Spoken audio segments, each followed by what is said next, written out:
الحمد لله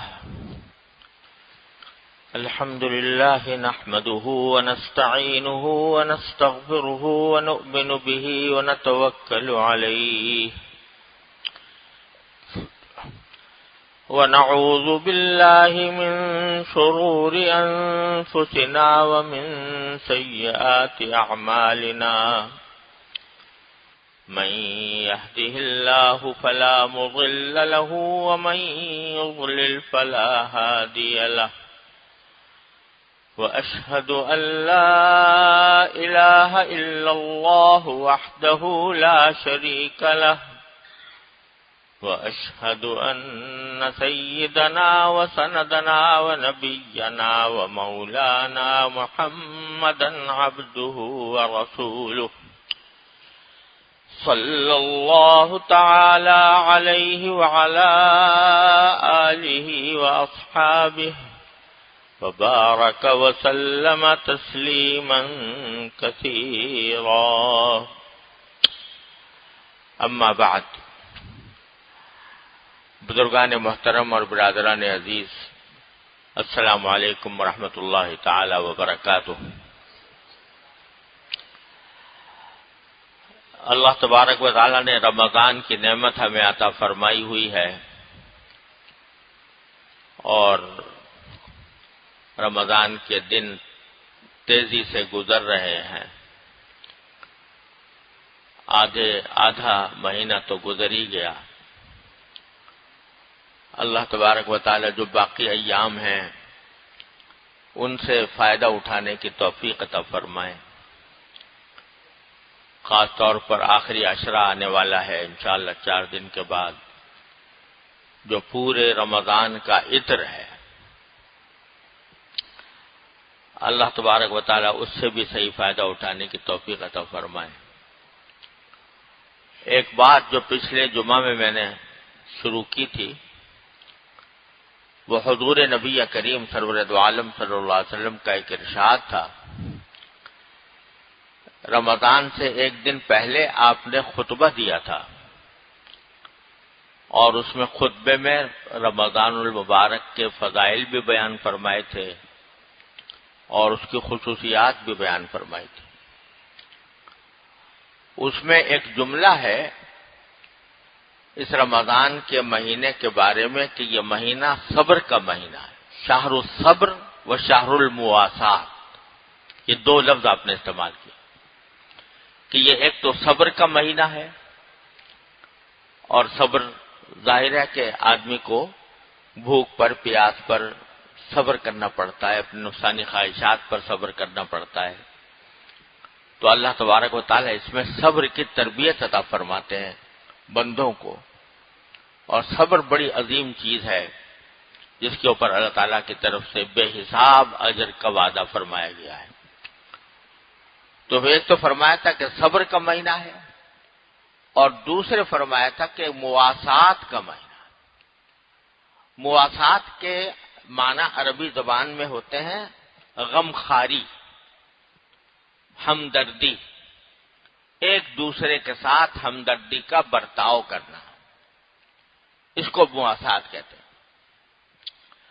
تو رمضان کے مہینوں کو خاص طور پر نبی کریم صلی اللہ علیہ وسلم نے مواسات کا مہینہ قرار دیا، یعنی اس میں جس طرح صبر کی تربیت ہو رہی ہے کہ اپنی نفسانی خواہشات پر انسان قابو پائے، اسی طرح اس کی تربیت بھی دی جا رہی ہے کہ لوگ آپس میں ایک دوسرے کی ہمدردی سے کام لیں، ہمدردی سے پیش آئیں۔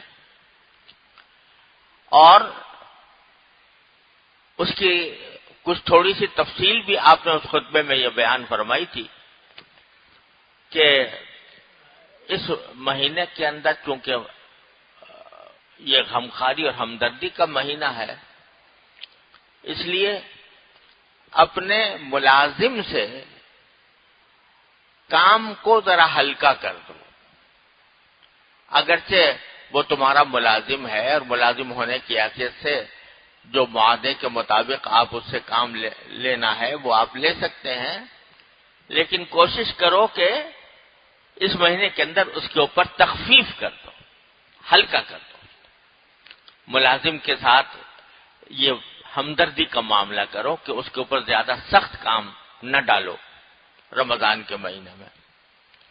اور یہ بھی فرمایا کہ اگر کوئی شخص اپنے ملازم سے تخفیف سے کام لے گا، یعنی اس کے کام کو ہلکا کر دے گا، تو اللہ تبارک و تعالی آخرت میں اس کے حساب و کتاب کو اور اس کے منازل کو بھی ہلکا کر دے۔ یہ اللہ تبارک و تعالی نے اس کے اوپر فضیلت رکھی ہے تخفیف کرنے کی۔ تو مواسات کا ایک حصہ یہ ہے کہ دوسروں کے ساتھ آدمی اس طرح ہمدردی کرے کہ بھئی روزے دار ہیں، روزے میں ان کو زیادہ مشقت اٹھانی نہ پڑے، ان کے اوپر کام ہلکا کر دے۔ اسی طرح یہ فرمایا کہ لڑائی جھگڑے سے اس میں بالکل پرہیز کرو۔ اگر کوئی شخص تمہارے ساتھ لڑائی جھگڑا کرنے لگے تو کہہ دو بھائی میرا تو روزہ ہے، تو میں لڑائی جھگڑا نہیں کرنا چاہتا، یعنی اپنا حق بھی ہے۔ کوئی خاص شخص بلا وجہ خامخواہ آپ کے اوپر غصہ ہو رہا ہے تو کوئی تک تو نہیں ہے اس کے غصہ ہونے کا، کوئی وجہ نہیں ہے، خامخواہ غصے کا اظہار کر رہا ہے، تو آدمی کا دل تو چاہتا ہے کہ میں اینٹ کا جواب پتھر سے دوں، تو لیکن اس کا جواب دینے کو دل چاہتا ہے، لیکن مواسات کا صبر کا بھی مہینہ ہے، مواسات کا بھی مہینہ ہے، لہذا اپنے نفس پر قابو پا کر اس کی لڑائی کو کہہ دو کہ بھئی میرا تو روزہ ہے، تو میں تمہارے ساتھ بحث نہیں کر سکتا، تمہارے ساتھ میں لڑائی نہیں کر سکتا، کیونکہ مواسات کا، صبر کا اور مواسات کا مہینہ۔ اسی طرح یہ فرمایا اسی خطبے کے اندر کہ اگر کسی شخص کو، کوئی شخص کسی دوسرے کو افطار کرا دے تو اللہ تبارک و تعالی اس کے فضل، اپنے فضل و کرم سے اس کو ایسی شربت پلائیں گے آخرت میں کہ جس کے بعد اس کو کبھی پیاس کی شدت محسوس نہیں ہوگی۔ کسی کو افطار کرتے، صحابہ کرام نے پوچھا یا رسول اللہ ہر ایک کے پاس تو اتنا ہوتا نہیں کہ دوسرے کو افطار کرائے، اتنا کھانا خود ہی نہیں ہوتا، اپنے گھر والوں کے لیے پورا نہیں ہوتا۔ اس زمانے میں تو صحابہ کرام پر بڑی تنگی توشی کا دور گزر رہا تھا، تو پھر کیا کریں؟ تو آپ نے فرمایا کہ اگر کوئی شخص ایک گھونٹ پانی یا ایک گھونٹ دودھ کا بھی پلا دے تو اس کی بھی یہی فضیلت ہے، اور اس سے اگر افطار کرا دے تو اس کی بھی یہی فضیلت ہے۔ تو اللہ تبارک و تعالیٰ نے دروازے چوپٹ کھول رکھے ہیں اپنی رحمت کے، بہانے ڈھونڈے جا رہے ہیں مغفرت کے، اور لوگوں کے لیے جنت کے دروازے کھولے جا رہے ہیں۔ تو افطار کرانا بھی بڑی فضیلت ہے۔ الحمدللہ اللہ تعالیٰ کا شکر ہے، ہمارے ہاں ہمارے معاشرے کے اندر یہ ایک روایت ہے، اور الحمدللہ اچھی روایت ہے کہ وہی وہ غریبوں کے لیے نہیں بلکہ ہر ایک کے لیے دسترخوان بچھے ہوتے ہیں، کوئی بھی آ کر افطار کرے، لوگ افطار کے لیے سامان لیے کھڑے ہوتے ہیں راستوں کے اوپر، وقت کے اوپر کسی کو افطار کرا دیا، بڑی اچھی بات ہے۔ لیکن ایک روایت یہ ہے کہ ایک دوسرے کے یہاں افطاریاں بیچتے ہیں، تو وہ بظاہر نیت تو یہی ہوتی ہے کہ بھئی ہماری چیز سے اگر افطار کر لیں گے تو ہمیں بھی اللہ تعالیٰ شاید اس ثواب میں داخل کر لیں، لیکن یہ افطاری بیچنے کا قصہ جو ہے اب یہ ایسا بن گیا ہے کہ یہ ایک بدلے کسی صورت ہو گئی ہے، وہ ہمارے ہاں بھیجیں، ہم اس کے ہاں بھیجیں، اور اگر نہ بھیجیں تو بعض اوقات ناگواری۔ تو یہ اس طرح کی صورت نہیں کرنی چاہیے، بلکہ اس کو اخلاص کے ساتھ کسی کی افطار کرا دیا بہت اچھی بات ہے، لیکن یہ تبادلے اور ادھر سے کچھ آیا ادھر سے کچھ اس نے آگے چلتا کر دیا، تو یہ کچھ اتنا زیادہ یعنی اس میں کچھ معاف کرے اللہ تعالیٰ معاف کرے، کچھ دکھاوے کا، کچھ بدلے کا تصور سا ہونے لگتا ہے، اس کا زیادہ اہتمام کرنے کی ضرورت نہیں ہے۔ ہاں جب موقع ہو کسی کا افطار کرا دیا تو انشاءاللہ اس کے فضیلت حاصل ہوگی اللہ نے چاہا۔ اب اسی کا ایک حصہ مواسات کا، ہمدردی کا ایک بہت بڑا حصہ جو ہے وہ زکوٰۃ و صدقات ہیں۔ زکوٰۃ و صدقات، کیونکہ اس میں ہر نیکی کا ثواب 70 گنا ہو جاتا ہے۔ اگر آپ عام دنوں میں صدقہ کرتے، فرض کرو 100 روپے کا صدقہ کیا تو 100 روپے کا صدقہ ہو گیا، 100 روپے کا ثواب ملے گا۔ لیکن رمضان میں 100 روپے کا صدقہ اگر کوئی کرے تو 700 گنا کر دو 100 کو، یعنی کتنے ہو گئے؟ 7,000۔ 7,000 تو 100 روپے کے اوپر 7,000 کا ثواب اللہ تبارک، 7,000 کا صدقہ کرے اس کا ثواب جو ملتا وہ 100 روپے کے اوپر اللہ تبارک و تعالیٰ تعالیٰ فرما رہے ہیں۔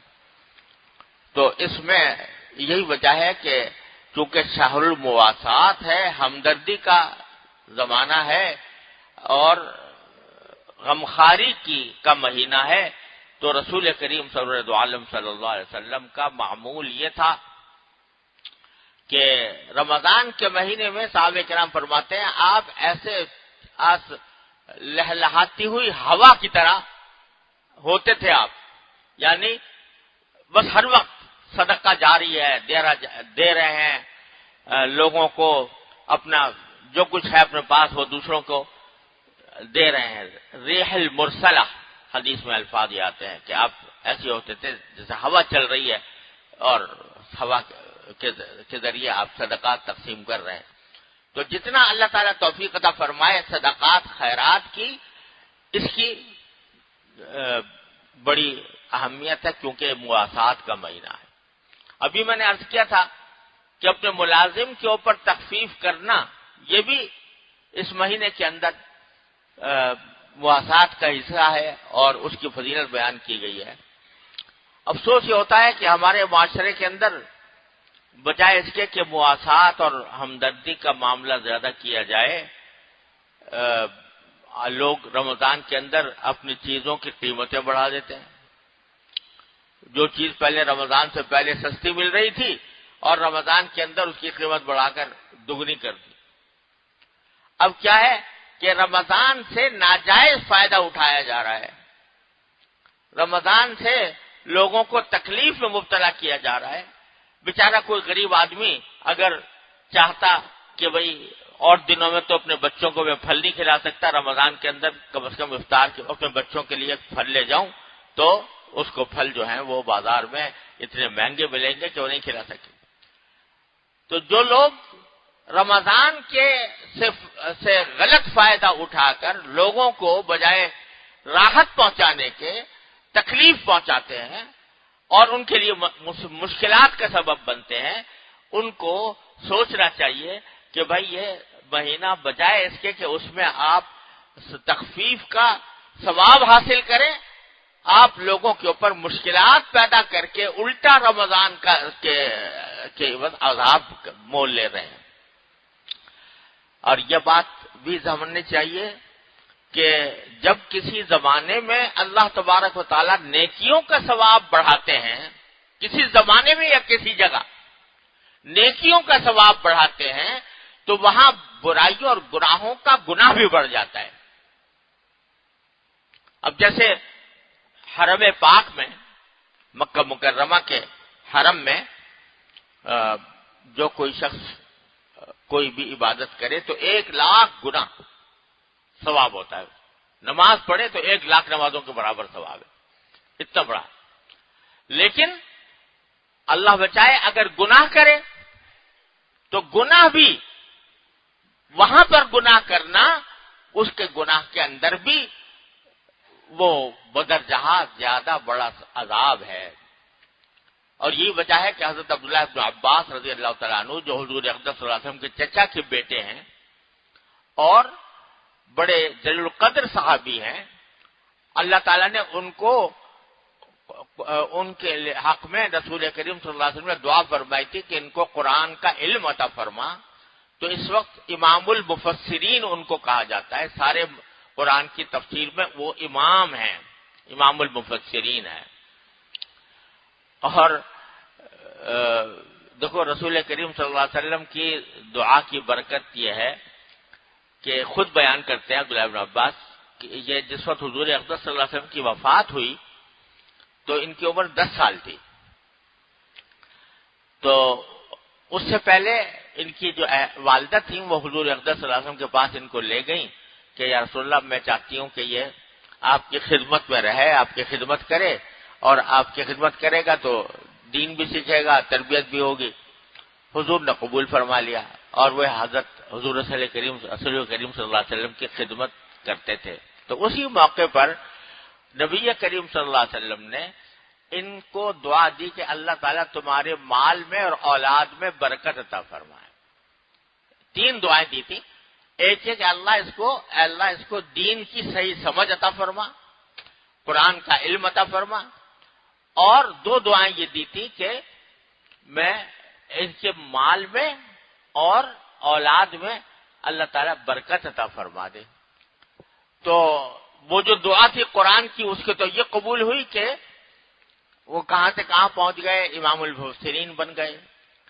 اور یہ جو مال اور اولاد میں برکت کی دعا دی تھی تو ایک مرتبہ خود فرمانے لگے کہ اس دعا کی برکت سے آج جتنے بھی انصاری لوگ ہیں ان میں سب سے زیادہ مالدار میں ہوں، سب سے زیادہ مال میرے پاس ہے. اور حضور اقدس صلی اللہ علیہ وسلم نے مجھے اولاد میں برکت کی بھی دعا دی تھی. تو میری بیٹی امینا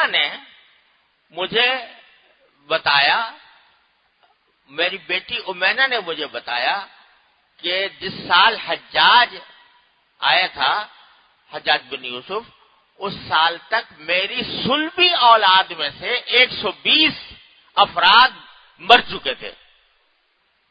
میری صلبی اولاد میں سے، یعنی جو براہ راست میری اولاد ہے، اس میں 120 کا انتقال ہو چکا تھا اس سال، جس سال حجاج آیا ہو. وہ تو انتقال ہونے والے 120، اور باقی جو زندہ ہیں وہ اس کے علاوہ. اتنی اولاد اللہ تعالیٰ نے عطا فرمائی. تو وہ عبداللہ بن عباس جن کو رسول کریم صلی اللہ علیہ وسلم نے یہ دعائیں دیں، برکت کی دعائیں دیں، جن کو فہم اور علم کی دعائیں دیں، جن کی اولاد میں برکت کی دعائیں دیں، تو وہ یہ فرماتے تھے کہ بھائی میں مکہ مکرمہ میں رہتے ہوئے ڈرتا ہوں، اس لیے مکہ مکرمہ سے باہر نکل کر طائف میں جا کر مقیم ہو گئے تھے. اور وجہ یہ بیان کرتے تھے کہ مکہ مکرمہ میں جب اللہ تبارک و تعالی نیکیوں کا ثواب 1 لاکھ زیادہ بڑھاتے ہیں تو گناہوں کا ثواب عذاب بھی بہت زیادہ ہے. تو کہیں مجھ سے کوئی گناہ ہو گیا تو اس کا عذاب بھی مجھے زیادہ ملے گا. تو پتہ چلا کہ جن جگہوں پر نیکیوں کا ثواب زیادہ ہے، جن جگہوں پر یا جس زمانے میں، تو وہاں گناہوں کا عذاب بھی اللہ بچائے زیادہ ہے. تو اب رمضان کے مہینے میں بجائے لوگوں کے ساتھ تخفیف کا معاملہ کرنے کے، ان کے ساتھ شدت کا معاملہ کیا جائے، تکلیف پہنچائی جائے، تو اس کا عذاب بھی زیادہ. اللہ تعالیٰ ہر مسلمان کو اس سے حفاظت فرمائے. اور بھائی چونکہ مواسات کا مہینہ ہے، اس واسطے عام طور سے لوگ زکوٰۃ بھی اس مہینے کے اندر نکالنے کی کوشش کرتے ہیں. ہر انسان کو چاہیے کہ وہ زکوٰۃ کا اہتمام کرے. لیکن اس بارے میں 2-3 غلط فہمیاں ہیں جو میں چاہتا ہوں کہ ان کو دور کر لیا جائے. پہلی بات تو یہ ہے کہ لوگ سمجھتے ہیں بس زکوٰۃ رمضان ہی کے اندر دینی ہے، رمضان ہی کے اندر اس کا حساب کرنا ہے. یہ بات غلط ہے. شرعی اعتبار سے آدمی کو ہر سال میں 1 دن ہوتا ہے جس دن کے اس کو حساب کرنا چاہیے اپنے زکوٰۃ کا. وہ دن ضروری نہیں رمضان ہی ہو، بلکہ اصل شریعت کا حکم یہ ہے کہ جس روز یا جس تاریخ میں انسان سب سے پہلے صاحب نصاب بنا، یعنی جس تاریخ میں سب سے پہلے اس کے پاس اتنا مال آیا جو 52.5 تولہ چاندی کے قیمت کا ہے، جو آج کل 40,000 کے قریب ہوتا ہے تقریباً. تو اگر جس تاریخ میں سب سے پہلے بالغ ہونے کے بعد اس کے پاس صاحب نصاب ہوا، وہ اس کی زکوٰۃ کی تاریخ بن گئی، وہ چاہے ربیع الاول ہو، چاہے ربیع الثانی ہو، جمادی الاولیٰ ہو، جمادی الثانیہ ہو، شعبان ہو، رمضان ہو، شوال ہو، کچھ ہو۔ اب اس کو چاہیے کہ ہر سال وہ تاریخ جو ہے اس تاریخ پر اپنی زکوٰۃ کا حساب کیا کرے۔ اگر وہ تاریخ کسی کو یاد نہیں ہے کہ بھئی میں سب سے پہلے کب صاحب نصاب بنا تھا، تو پھر ایک اندازے سے، محتاط اندازے سے کوئی تاریخ مقرر کر لے اور ہر سال اس تاریخ پر حساب کیا کرے زکوٰۃ کا کہ میرے پاس کتنا مال ہے۔ وہ مال جس کے اوپر زکوٰۃ آتی ہے وہ کیا ہوتا ہے؟ وہ نقدی ہے، زیور ہے، بینک بیلنس ہے، یا اگر کوئی تاجر ہے تو تجارتی اسٹاک، تجارت کا جو اسٹاک ہے، سامان تجارت، اور خام مال بھی اس میں داخل ہے، اس کی قیمت لگا کر اس کا 40واں حصہ زکوٰۃ واجب ہوتی۔ تو اس لیے یہ جو بات لوگ سمجھتے ہیں کہ بھئی زکوٰۃ رمضان ہی میں ادا کریں گے، کوئی ضروری نہیں ہے رمضان ہی میں ادا کیجیے۔ اگر فرض کرو کسی کا جو زکوٰۃ کی تاریخ ہے وہ مثال کے طور پر شعبان میں آ رہی ہے، رمضان سے 1 مہینہ پہلے آ رہی ہے، تو اس کو شعبان میں زکوٰۃ واجب ہو گئی۔ اب اگر کوئی غریب آدمی جس کی ضرورت مند ہے تو اس کا آپ انتظار کرتے رہیں کہ جب رمضان آئے گا تو دیں گے اس کو، یہ بالکل غلط بات ہے، بلکہ اس کو دے دینی چاہیے۔ جس کی جتنی ضرورت ہے اس ضرورت کو پورا کرنا زیادہ ثواب ہے بنسبت اس کے کہ آدمی رمضان کا انتظار کرے۔ پھر لیکن بہرحال اگر گنجائش ہے تو اس وقت بھی دے دے اور پھر رمضان کے لیے بھی رکھے، رمضان کے اندر دینے میں انشاءاللہ زیادہ ثواب ملنے کی امید ہے۔ ایک بات تو یہ ہے۔ دوسرا یہ کہ بہت سے لوگ زکوٰۃ کا باقاعدہ حساب نہیں کرتے، بس ایک اندازے سے نکال دیتے ہیں۔ یہ بات صحیح نہیں ہے۔ آدمی کو، ہر انسان کا یہ فرض ہے کہ وہ حساب کرے کتنے میرے پاس نقدی ہے، کتنا میرے پاس زیور ہے، اس کی کیا قیمت ہے، اور کتنا میرے پاس سامان تجارت ہے، اس کی کیا قیمت ہے جو میں نے بیچنے کے لیے لیا ہوا ہے، اور پورا حساب کر کے باقاعدہ لکھ کر اور اس کو اپنے پاس رکھے، پھر چاہے ادا کرتا رہے رفتہ رفتہ کر کے، لیکن حساب کرنا ضروری ہے۔ محض اندازے سے نکال دینا یہ صحیح طریقہ نہیں ہے، اس کو باقاعدہ حساب کر کے نکالنا چاہیے۔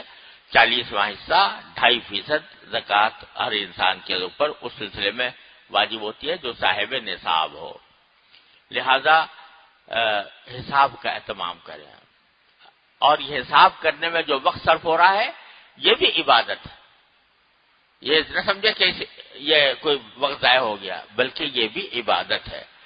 تو چنانچہ صحیح حساب کر کے اللہ تبارک و تعالیٰ کی رضا کے خاطر زکوٰۃ ادا کرنے کی کوشش کریں، اور اس مہینے کے اندر خاص طور پر انشاءاللہ امید ہے کہ اس کا ثواب 70 گنا زیادہ ہوگا۔ اللہ تبارک و تعالیٰ اپنے رحمت سے، اپنے فضل و کرم سے ہم سب کو اس فریضے کی صحیح ادائیگی کی توفیق عطا فرمائے۔